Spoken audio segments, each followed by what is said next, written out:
The Portuguese Devastations in the Indian Ocean. The disclosure of America and the circumnavigation of Africa were sensible results of the strict political contention between the Christian forces of Iberia and the Muslim forces of North Africa. As the Maghreb deteriorated, the Christian forces of Iberia, with the collaboration of the oceanic forces of Italy, solidified their positions and extended their force a long ways past the lines of the Iberian Peninsula. Religion and benefit were the main inspirations for the Portuguese-Spanish push. Christian obsession communicated itself thoughts through the Spanish Inquisition. Abu Abdullah, Boabdil, the last emir of Granada, had consented to give up under an extensive arrangement, which ensured opportunity of religion to the non-Christians. However, no sooner had the ink dried on this settlement than it was deserted.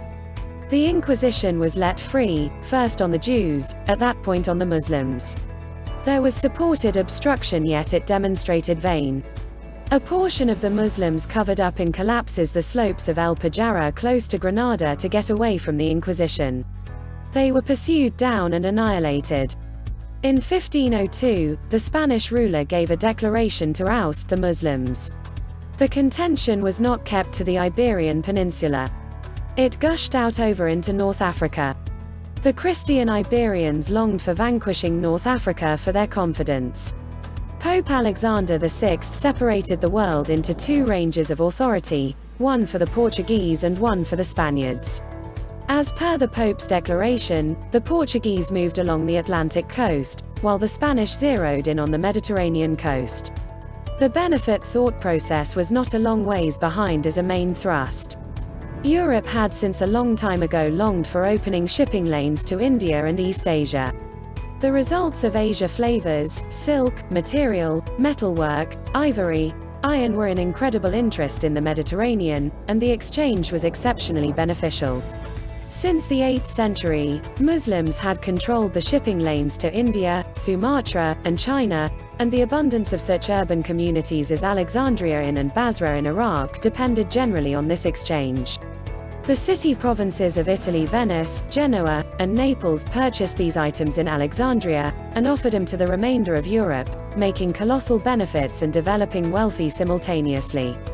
The Portuguese were the principal European country to understand the fantasy about arriving at India. They were helped in this endeavor by innovation and topography. In the first place, there were major mechanical advances. The breezes around the bank of West Africa shift bearing from south to north around the Cape of Biador. Until the second 50% of the 15th century, neither the Christians in Western Europe nor the Muslims of the Maghreb had the innovation to cruise against the breeze. This was so despite the fact that the innovation was known to the Venetians and was additionally broadly utilized in the Indian Ocean. The shortfall of such ships had kept individuals of the Maghreb from wandering further south along the coast. The Portuguese and the Spaniards procured this innovation, around 1450, from the Venetians. Second, the gun showed up in the Iberian Peninsula in the 15th century. The Muslims of North Africa had taken in the innovation of black powder from the Turks and had brought it into Spain. Presently, similar innovation in the possession of the Christians was betrayed them. Third, the financial and political breaking down of the Maghreb blocked any sound Muslim reaction to the tactical test from the north. The Muslims of the Maghreb had lost the shipping lanes in the western Mediterranean, 1350 to 1400. The trans-Saharan exchange was inconsistent as a result of the agitated political conditions around there. The emirs were in consistent fighting with each other. Conversely, the combination of Christian Iberia consistently built up speed. Despite the fact that the Iberian political construction was medieval and tyrannical, it ended up being more durable than the predominant political mayhem in the Maghreb. Fourth, verifiable turns of events and its own geology helped the Portuguese. The area of Portugal on the Atlantic seacoast gave it admittance to the coastline of West Africa.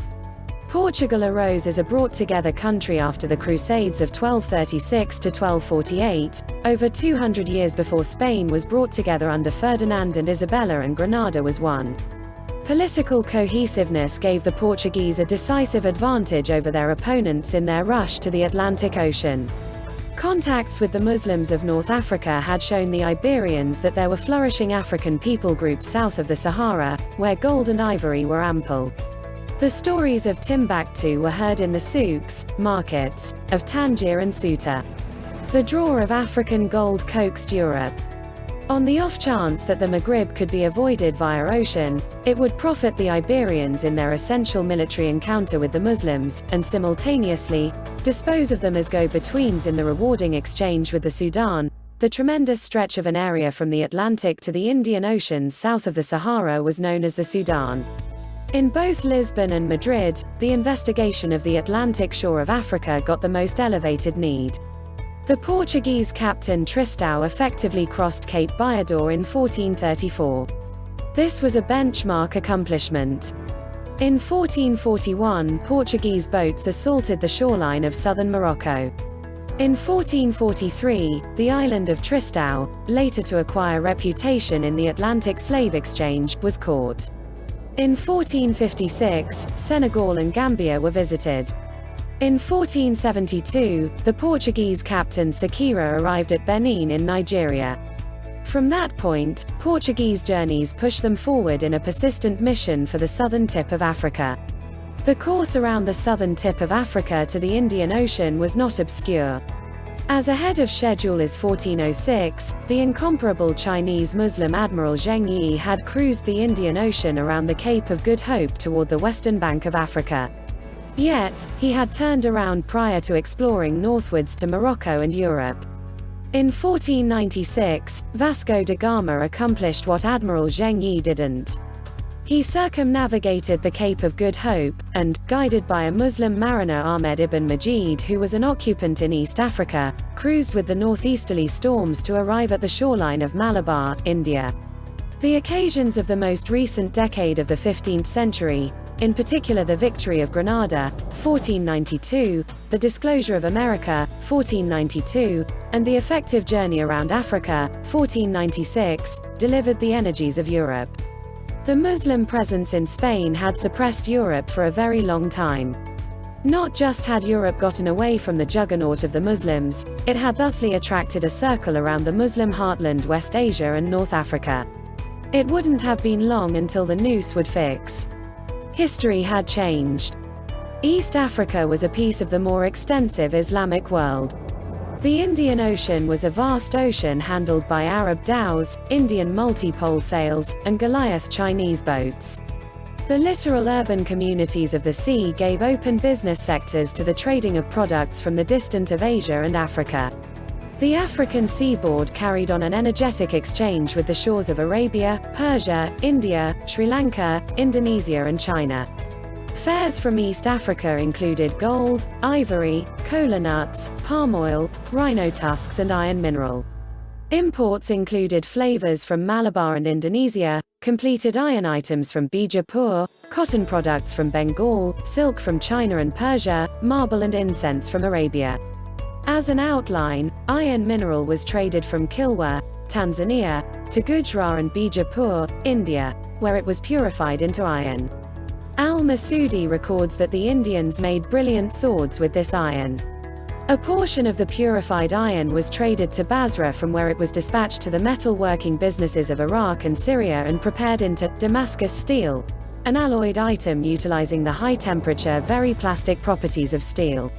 Islam manufactured together a fraternity and sisterhood in East Africa, rising above the hindrances of locale, race and identity.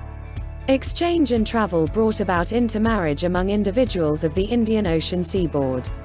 Malabar, India, and the Sahel, Africa, had huge populaces coming about because of such intermarriages. This mixture delivered a rich, cosmopolitan Islamic culture, which intertwined the old societies of Persia and India with the energy of Africa and the doctrinal limitation of Arabia. Urban areas, for example, Dar es Salaam, entryway to Harmony, Shofala, Kilwa, Mombasa, Pemba, Malindi, and Mogadishu grew up with stone posts, cleared roads, incredible mosques and forcing royal residences. Al-Masudi alludes to Shofala, Mozambique, as a city of gold. Another dialect, Swahili, was conceived, consolidating Bantu language structure with Arabic and Persian jargon. The cannons of the Portuguese broke the tranquility of Dar es Salaam. Vasco da Gama saw a flourishing human progress in East Africa and Western India, and what he saw sparked his interest. When he got back from India, the Portuguese drew up plans for the oppression of East Africa and the catch of Muslim shipping lanes in the Indian Ocean. Authentic flows supported the Portuguese. It was a period when major political realignments were occurring in the Islamic world. In Persia, Shah Ismail was occupied with combining the Safavid Empire. In Egypt, the Mamluks were a spent power. Cairo, as the seat of the caliphate, couldn't shield itself, not to mention ensure the Muslims around the world. The Ottomans, dynamic in Europe, had not yet solidified their limits with Persia and Egypt. In India, the Lodis were a removed reverberation of the amazing sultanate under the Khiljis. The Maghrib had recently lost Granada, and was in absolute confusion with wild fighting among the nearby emirs. Detecting a notable open door, both Portugal and Spain moved to grow their situations all throughout the planet between the years 1500 and 1530. The order of the Portuguese from their ruler was to cut the shipping lanes, enslave the African exchanging urban areas and annihilate Moorish impact. The Portuguese and the Spanish utilized the term Moors to allude to all Muslims, regardless of whether they were Arabs, Africans, Persians, Indians or Malays. These urban areas had negligible fortresses, since they had no common foes. Their relations with the African hinterland were quiet, and they looked with great affection to the Blue Sea with the expectation of complementary exchange. Thus, when the Portuguese cannon blast and came down death and annihilation, the exchanging revolves around the Indian Ocean were absolutely ill-equipped. Vasco da Gama's first journey was a knowledge-gathering one. He returned in 1502 at the top of a flotilla of 25 boats outfitted with the most impressive guns in the Portuguese stock and besieged the city expresses up and down the East African coast. His first experience with delivery in the Indian Ocean was a vessel conveying 700 returning Hajis from Mecca to India. An Indian Muslim from Malabar, Meram, possessed the boat. Dismissing requests for benevolence, da Gama consumed the boat with the entirety of its tenants, ladies and youngsters notwithstanding. At the point when the Portuguese showed up off the shore of Calicut, the Raja of Calicut, Mana Vikrama, sent a messenger, a Brahmin of high notoriety, to arrange harmony. The minister showed up ready. The Portuguese lead with his 2 children and a nephew. Da Gama removed the hands, nose and ears of the minister, and had the 3 youngsters nailed to crosses. The barrage of Calicut started decisively, unleashing devastation on that antiquated city. He at that point directed his concentration toward the boats in anchor. He treated the court Hindus a similar way he had treated the Brahmin diplomat of the Raja, removing their hands, noses and ears and heaping them up in stacks on board his boats. Yet, the most vicious treatment was saved for court Muslims. One Khwaja Muhammad, a prominent dealer from Egypt, was caught, beaten, his mouth loaded down with pig denai, and afterward set ablaze. Such outrages were rehashed any place the Portuguese went on the Indian coast. The primary Portuguese strikes set up an invigorated situation in East Africa. Shofala, an exchanging focus set up by Muslim shippers as ahead of schedule as 957, was caught. All the more impressive pushes followed. In 1505, the Portuguese chief Almeida attacked Kilwa and shot his way along the East African coast to Somalia, getting back with the rich goods. In 1507, Bab el-Mandab, at the passage to the Red Sea fell. The Portuguese made an endeavor to catch Aden, Yemen, however fizzled. In 1508, they showed up on the shore of India, and caught Diu and Daman. Presently, the port of Goa was caught from Sultan Adil Shah of Bijapur, who was double-crossed by a rebel Adil Shahi mariner, Timoja. The entirety of its Muslim male occupants were killed and the ladies were oppressed. The stunning port of Goa gave the Portuguese an ordering base from where to grow their activities, and it turned into the seat of their fledgling realm in the Indian Ocean. In 1511, Albuquerque was named the legislative head of Goa and was provided order of activities in this area. Eager, decided, and savage, Albuquerque promised to transform the Indian Ocean into a Portuguese lake.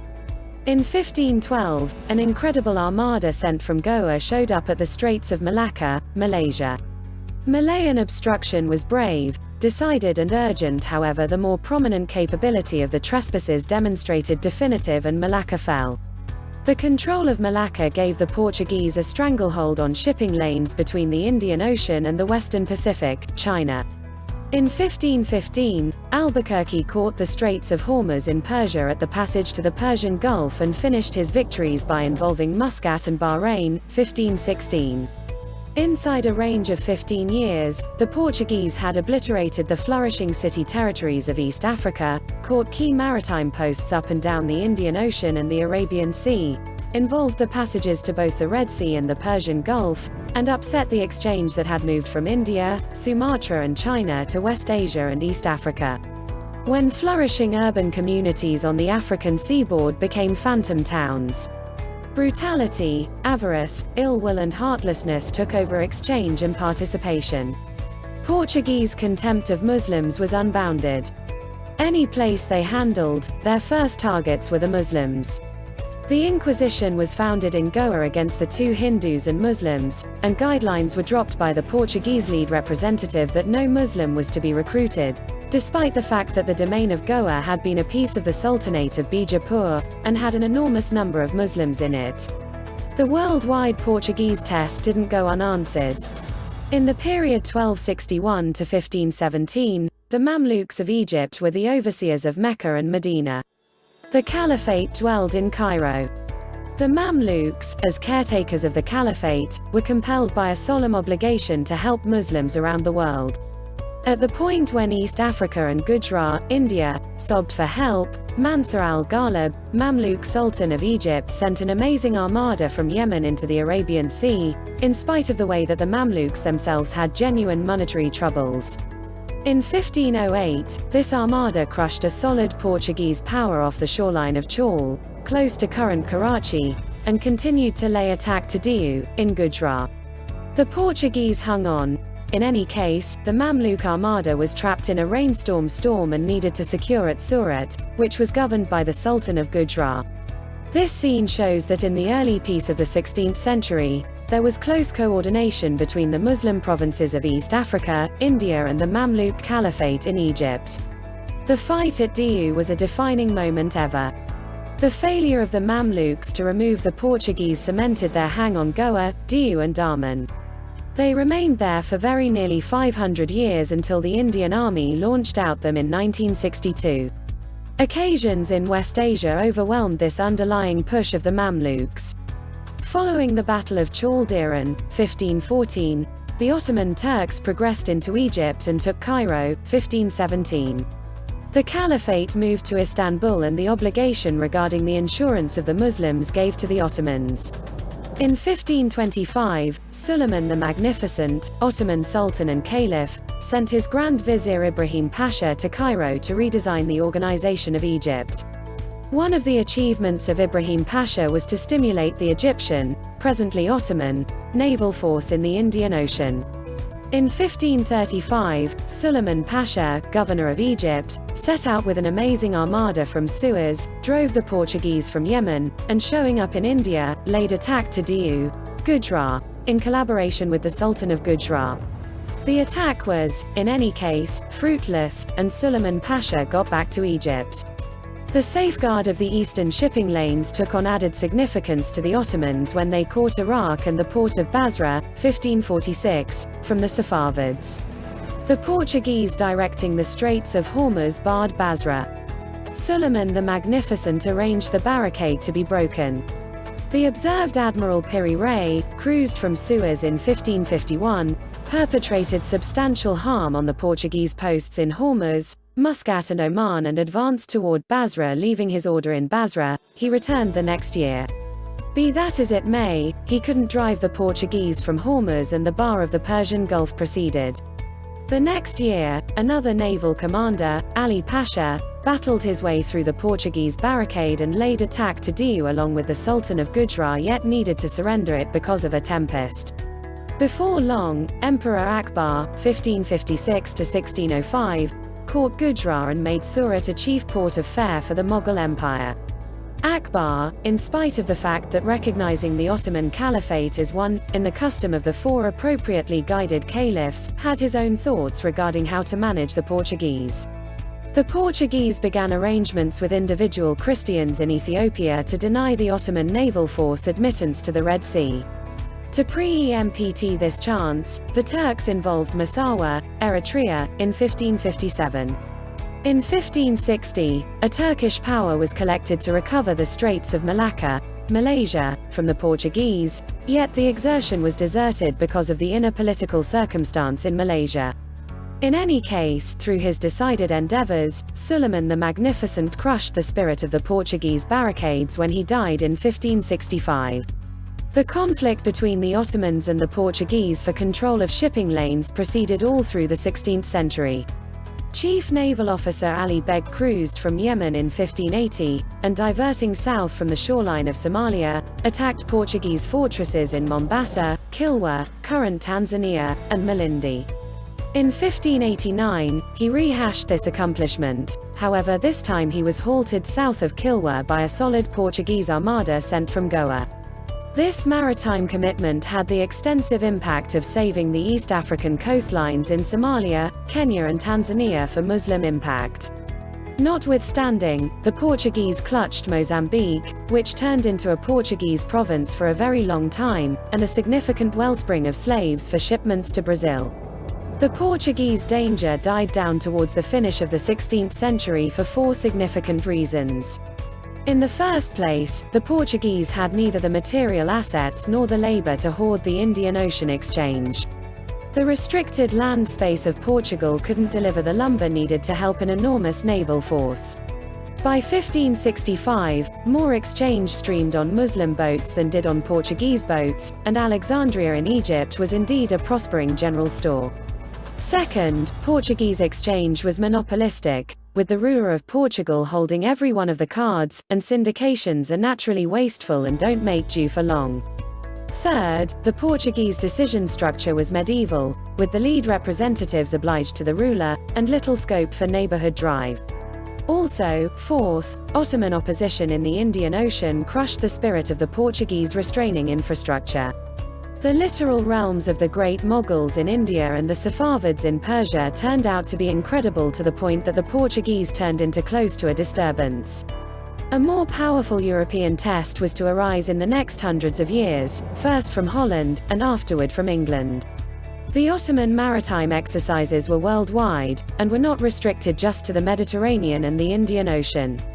Showed against the Ottomans was the consolidated May of Europe including Spain, Portugal, Venice, Austria, Russia and the Vatican. In 1552, when the Russian Tsar Ivan IV caught Astrakhan and Kazan, Suleiman the Magnificent arranged an armada into the Black Sea to recover Astrakhan.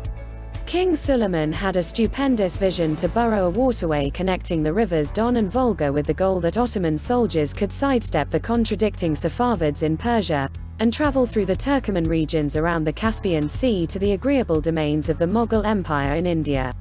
This fantasy continued until the First World War, 1914 to 1918, when the Ottomans made an urgent arrangement to strike at the British in India through the area of the Caspian Sea in connection up with the enormous supportive of Turkish, favorable to Caliphate Muslim populaces of Afghanistan and what is today Pakistan. Suleiman's endeavors were ineffective in 1555, and the Ottoman endeavors were disappointed in 1914 by Russian advances into eastern Turkey and northern Persia.